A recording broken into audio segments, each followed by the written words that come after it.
do not,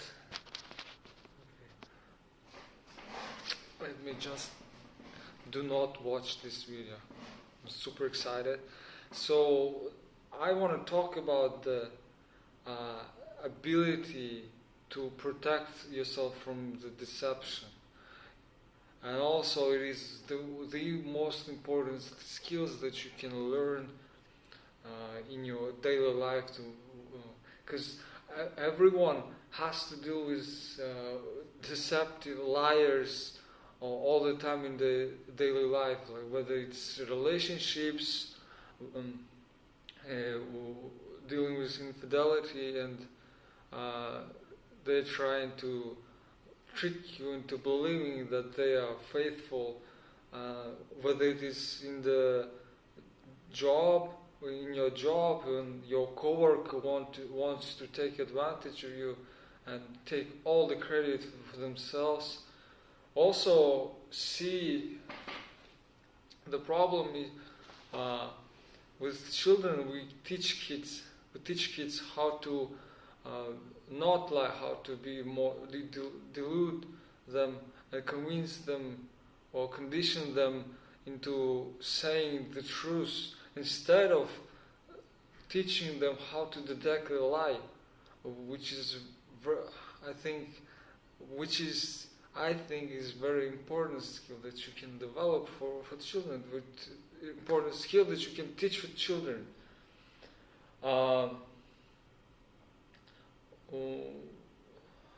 The interesting thing, the first thing to know about the lie, detecting a lie, is you don't need to know the facts.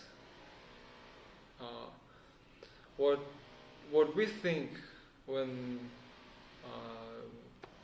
we think we need to know to tell apart the lie or not, is we need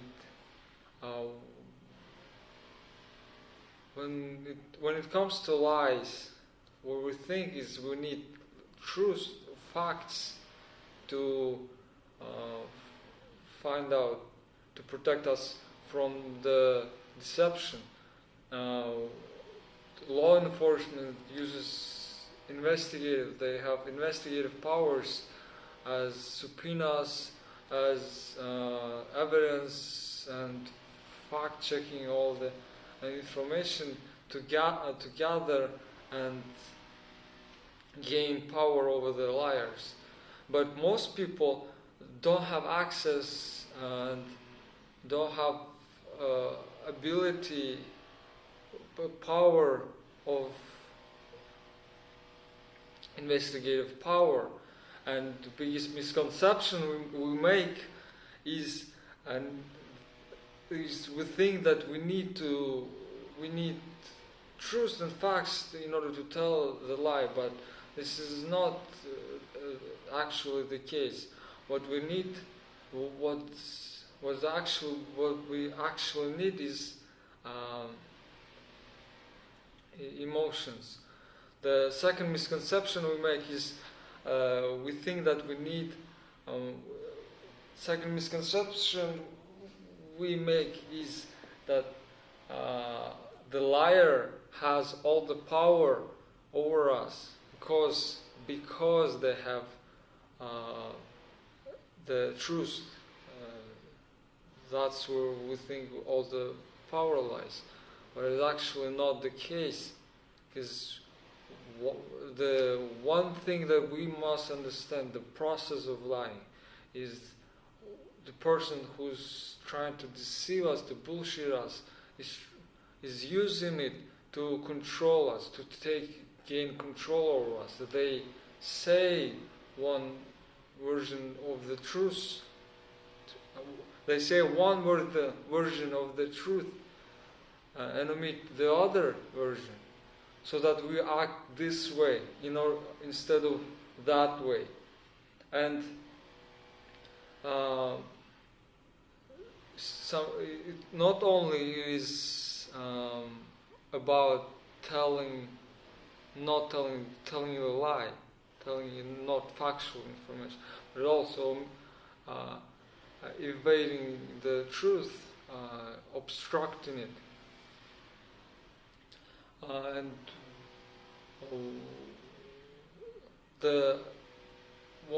as long as we understand that to protect, that we actually the ones with all the power, with all the power, because they're the ones trying to control us. We gain.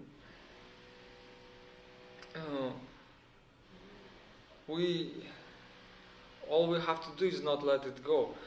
People who lie, what they're trying to do is omit the truth, obstruct it, tell a lie, not factual information, to control our behavior, our thoughts, or our reactions. Those things that we always have control on. And the way we do it, the way we protect us, or the way we can detect the lies, is by moderating our behavior in order to see how the liar responds to our actions, by letting ourselves. So what we do is we counter-manipulate them. We counter-manipulate the manipulator, and let us believe their lies, pretend that we believe their lies, and see how they respond, and how the emotions calm down. And also we change and pretend to believe that we actually do not trust them, and see how they escalate their tactics against us. So number one skill, probably hardest and number one skill to learn in this case, is to step outside of the conversation, to step outside and watch and observe our emotions, and watch and observe the liar's emotions.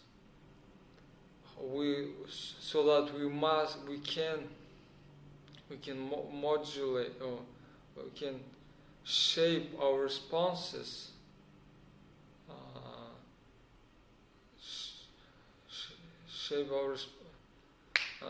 so that we can shape our responses to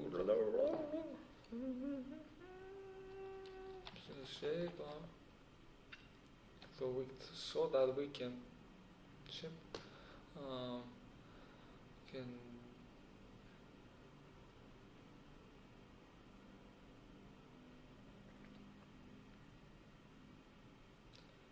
so that we can modulate our behavior and see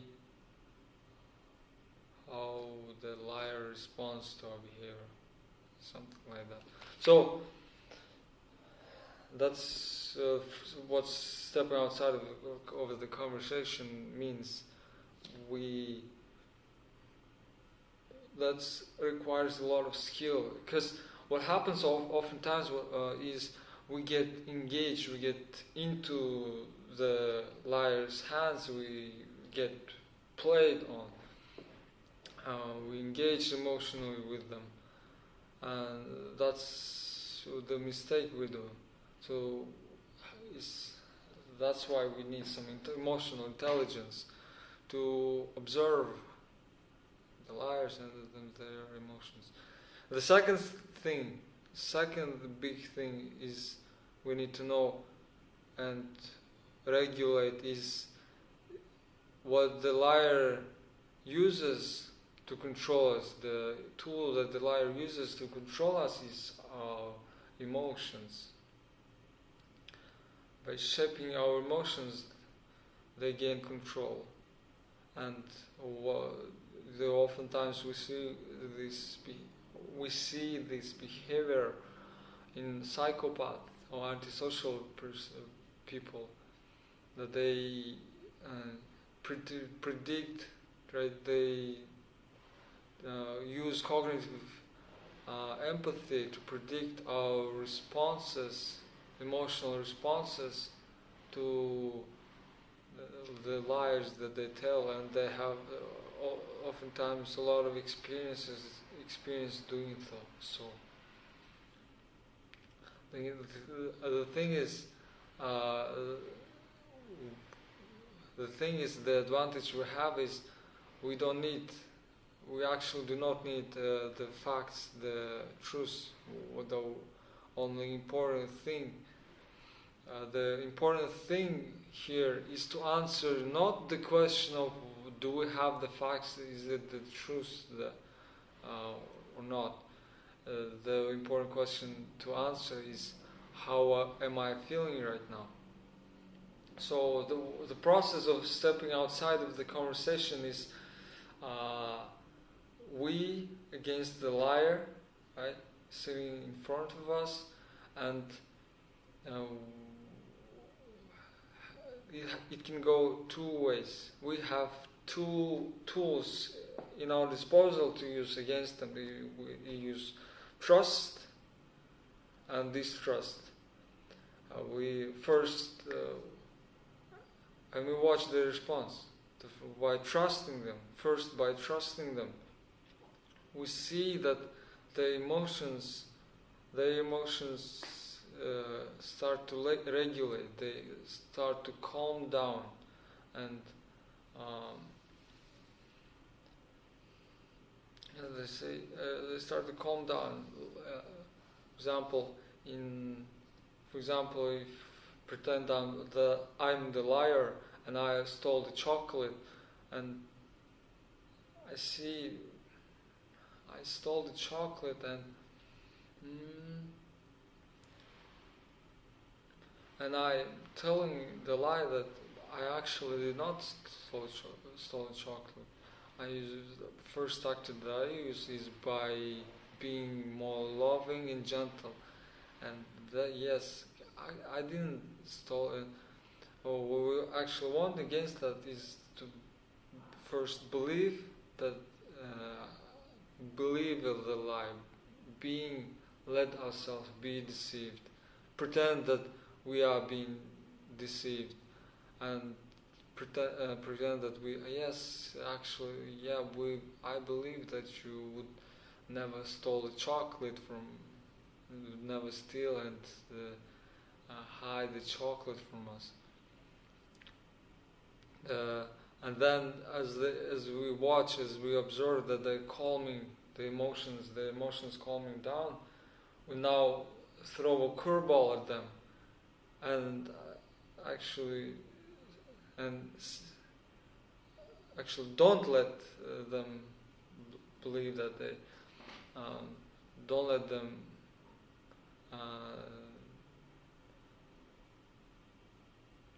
them know that they don't tap into play. We want to play the game without them knowing that we are playing the game. But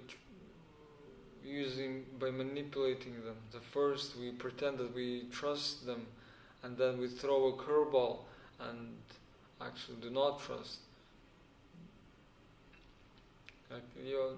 Well, actually, I kind of don't trust you.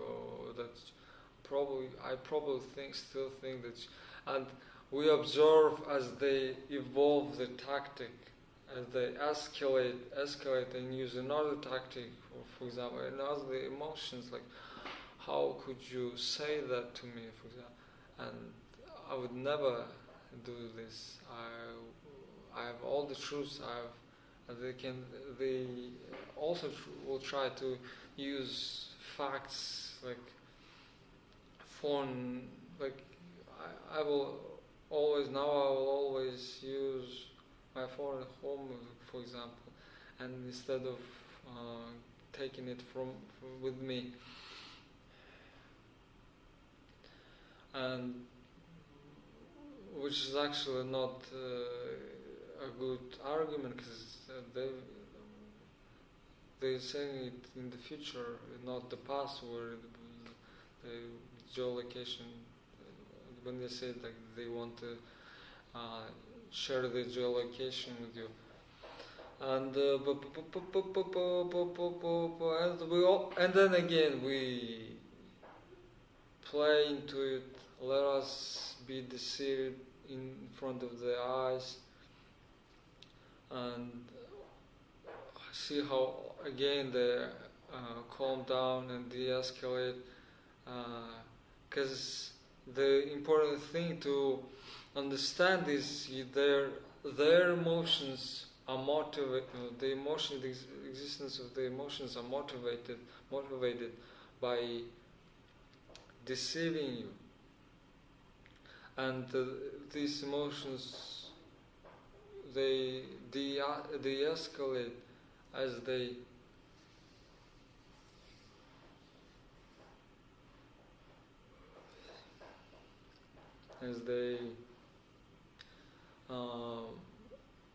as you start to believe in them, and they start to escalate the emotions, because the purpose is you, the existence. The emotions exist. The emotions, the outcome of the emotions is the emotional anxiety. Let's say depends on you, and so that's the process of stepping outside the conversation. And sometimes, like this balloon, I forgot the name, something balloon it's called, and what we see is the therapists, psychotherapists use this against the